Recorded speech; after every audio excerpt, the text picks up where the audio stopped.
Let's talk about a weapon. A weapon that isn't made of steel or explosives, but of pure invisible code. A weapon that completely changed the rules of war. This is the incredible and frankly terrifying story of Stuxnet. I want you to picture a war fought in absolute silence. No bombs, no soldiers, just machines. Machines in a top-secret facility suddenly starting to tear themselves apart while the people in charge have no idea why. This isn't some movie plot. This actually happened. So where does a story like this even begin? Well, for this one, we have to go back to 2010. We're in Iran at this heavily guarded nuclear facility called Natanz. And behind its fortified walls, something is starting to go very, very wrong.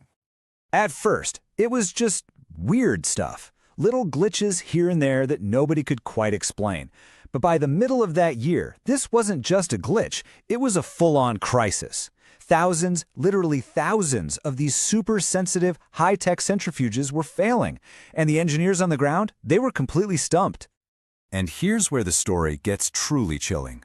You see, if you were an engineer at Natanz looking at your computer screen, everything would have looked perfect. All the data, all the diagnostics, they all said A-OK, business as usual. But in reality, a digital ghost was inside the machine, feeding them a constant stream of lies while it commanded the hardware to self-destruct. Since nothing was physically broken, investigators had to start digging through the code.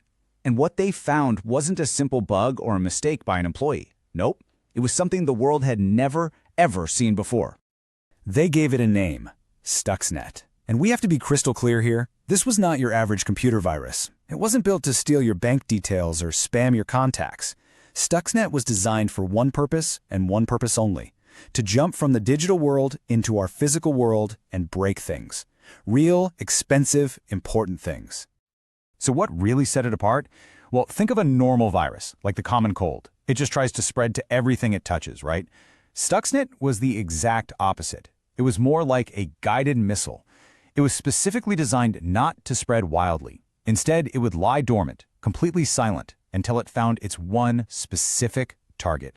It was a masterpiece of digital sabotage, and it all unfolded in 4 stages. First, it infiltrated industrial control systems made by a company called Siemens. Then the patient part. It would just wait, scanning for the unique digital fingerprint of the centrifuges inside Natanz. Once it found them, it attacked. That was stage 3, sabotage. It secretly messed with the centrifuge rotation speeds, spinning them too fast, then too slow, until they literally vibrated themselves to pieces. And the final, genius stroke, stage 4, deception. While all this chaos was happening, it played a recording of normal data back to the engineers. They were watching a ghost, completely blind to the disaster. It was the perfect crime. So a weapon this sophisticated, this precise, you have to ask, who on earth could build something like this? It was pretty obvious from the get-go that this wasn't the work of some hacker in a basement. When cybersecurity experts finally tore Stuxnet apart, they were just floored. The resources, the intelligence, it used multiple zero-day exploits. A zero-day is a secret flaw in software that nobody, not even the company that made it, knows exists. They're incredibly rare and unbelievably expensive. Stuxnet used 4 of them. The conclusion was inescapable.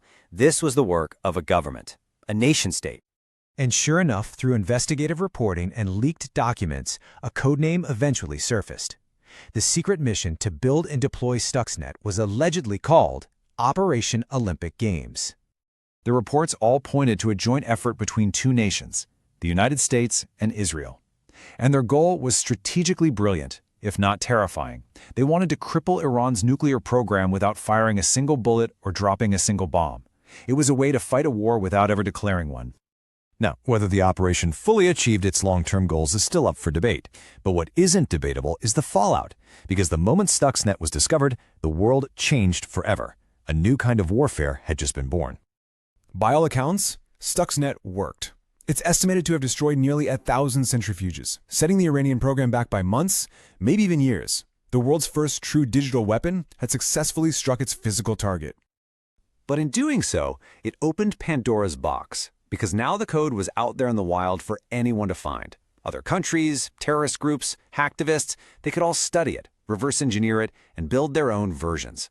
The unspoken rules of global conflict had just been completely rewritten. And that's really the bottom line here. Stuxnet proved that a string of code could be just as destructive as a bombing run. It created a brand new invisible battlefield where the lines between war and peace are now dangerously blurry. Which leaves us with a pretty heavy question, doesn't it? As our entire world, our power grids, our water supplies, our financial systems gets more and more connected, are we walking into an age where the greatest conflicts won't be fought with bullets, but with bits? Stuxnet was a weapon built by governments, but this new battlefield isn't limited to nations. What happens when this kind of power falls into the hands of a decentralized, global group of hacktivists? To find out, make sure you subscribe and join us for our next explainer, where we're going to dive headfirst into the chaotic world of Anonymous.